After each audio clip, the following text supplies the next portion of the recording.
SMP Negeri 15 Yogyakarta merupakan salah satu sekolah negeri yang ada di kota Yogyakarta. Jumlah peserta didik kami adalah 1.002.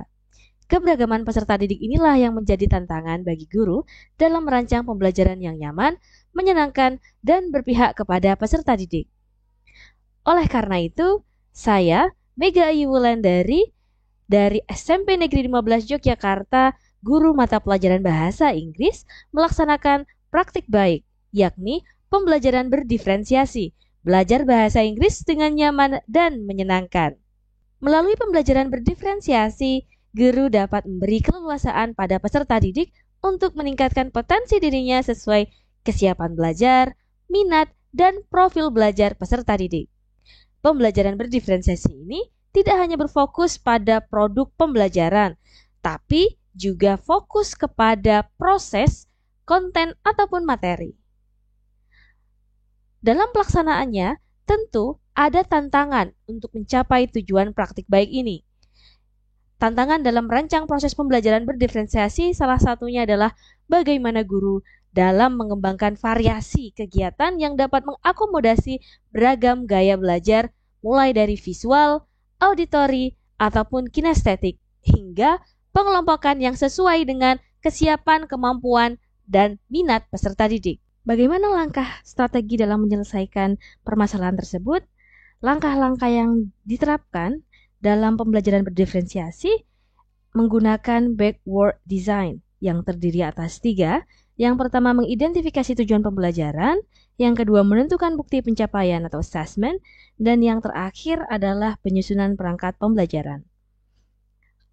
Pada proses identifikasi tujuan pembelajaran, hal yang pertama kali dilakukan adalah menganalisis capaian pembelajaran dan menentukan tujuan pembelajaran. Adapun tujuan pembelajaran yang dilaksanakan pada praktik baik ini adalah sebagai berikut. Kemudian, untuk menentukan bukti pencapaian assessment, pada kurikulum Merdeka terdapat 2 jenis assessment. Yang pertama adalah assessment formatif dan yang kedua adalah assessment sumatif. Setelah menentukan tujuan pembelajaran, asesmen formatif yang dilakukan antara lain mengobservasi proses diskusi peserta didik dalam pengelompokan, kemudian bagaimana peserta didik dalam melaksanakan permainan monopoli, hasil evaluasi ketepatan anak dalam mengerjakan LK, ataupun pada pemahaman materi mengenai daily routine atau telling the time. Untuk mengukur ketercapaian tujuan pembelajaran, asesmen sumatif dilakukan dalam bentuk presentasi hasil teks dalam beragam bentuk unjuk kerja sesuai dengan gaya belajar dan minat peserta didik. Penentuan asesmen tersebut dipilih berdasarkan hasil tes Academic General Check-up AGCU yang dilaksanakan setiap tahun oleh SMP Negeri 15 Yogyakarta bersama dengan Dindikpora Kota Yogyakarta untuk memetakan hasil gaya belajar dan tes psikologis peserta didik kelas 7.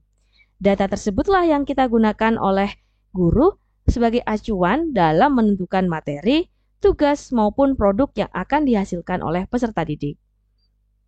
Selanjutnya, tahap ketiga yakni penyusunan perangkat pembelajaran. Pada tahapan terakhir ini, guru menyusun perangkat pembelajaran mulai dari pembuatan modul. Worksheet juga dibuat semenarik mungkin dengan menggunakan Canva. Modul ajar dan lembar kerja dapat dilihat sebagai berikut. Setelah penyusunan modul ajar, selanjutnya adalah proses pembelajaran di kelas. Pada pertemuan pertama, di fase pembukaan, peserta didik diberi pertanyaan pemantik tentang bagaimana kegiatan atau apa saja kegiatan yang mereka lakukan di rumah pada hari Sabtu ataupun hari Minggu di akhir pekan. Guru menyiapkan papan digital Slido untuk peserta didik dapat menuliskan kegiatan yang biasa mereka lakukan di rumah. Peserta didik diajak berdiskusi mengenai kosakata dalam bahasa Inggris, mulai dari spelling, pronunciation, maupun memahami maknanya. Pada tahapan ini, guru melaksanakan pengamatan pertama, yakni asesmen awal.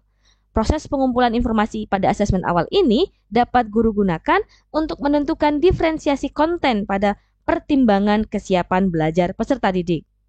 Setelah melaksanakan fase pembukaan, selanjutnya adalah kegiatan inti yang dimulai dari tahapan Building Knowledge of the Field atau BKOF.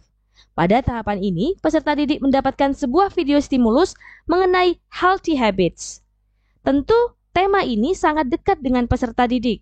Sejauh apa sih mereka melaksanakan kegiatan produktif di rumah, dan mereka dapat memetakan bagaimana kegiatan-kegiatan yang baik untuk dilakukan maupun yang kurang produktif untuk dilakukan.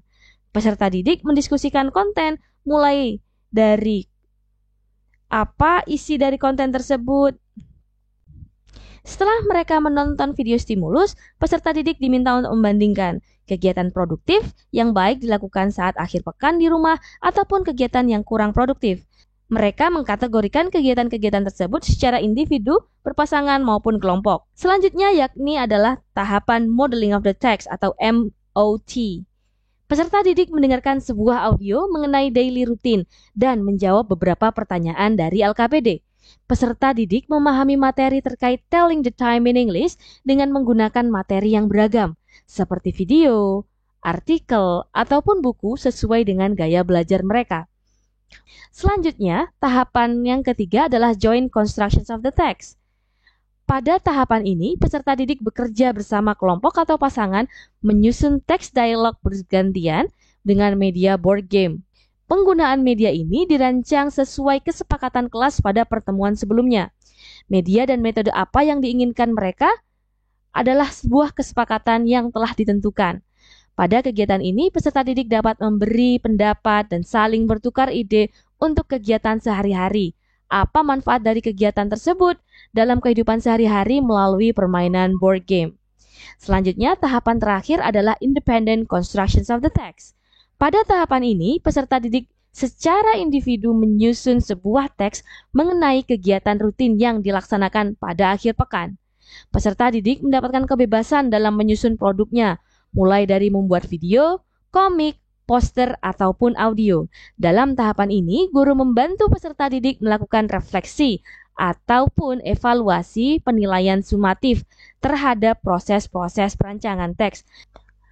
Untuk tahapan terakhir pada Independent Construction of the Text ini atau ICOT, guru masih belum mendapatkan seluruh hasil produk pembelajaran dari peserta didik. Karena keterbatasan waktu, maka pembelajaran ini perlu untuk ditambahkan pada pertemuan selanjutnya, sehingga dapat mengukur tingkat ketercapaian ketuntasan tujuan pembelajaran. Berikut merupakan video salah satu hasil respon dari Waka Kurikulum SMP Negeri 15 Yogyakarta dan juga Kepala SMP Negeri 15 Yogyakarta mengenai pembelajaran berdiferensiasi pada mata pelajaran Bahasa Inggris. Praktik pembelajaran bahasa Inggris telah dilaksanakan secara berdiferensiasi. Anak-anak terfasilitasi dalam proses belajarnya, mulai dari gaya belajar, materi yang diberikan, hingga anak dapat memilih produk yang sesuai dengan bakat dan minatnya. Menggunakan media monopoli juga memfasilitasi gaya belajar kinestetik yang mayoritas ada di kelas. Harapan kami, pembelajaran ini dapat diadaptasi pada mata pelajaran lainnya. Pembelajaran terdiferensiasi di sekolah kami sudah terlaksana seperti mata pelajaran bahasa Inggris, terdiferensi konten, proses, dan produk. Itu dilihat dari diferensinya proses, anak-anak sudah terfasilitasi dengan berbagai karakter media model belajar siswa. Dari nanti hasilnya bisa dilihat dari video, kemudian komik, kemudian anak-anak yang lain menggunakan monopoli. Itu yang paling utama. Mudah-mudahan pembelajaran yang dicontohkan oleh mata pelajaran bahasa Inggris bisa diakomodasi dengan mata pelajaran yang lain, sehingga anak-anak bisa belajar maksimal dan hasilnya maksimal. Karena proses anak-anak yang penting adalah di prosesnya, bukan di produknya. Itu salah satu proses pembelajaran terdiferensiasi. Itu aja mungkin yang teman-teman lain mata pelajarannya silakan bisa mengadopsi yang sudah ada di mata pelajaran bahasa Inggris. Terima kasih.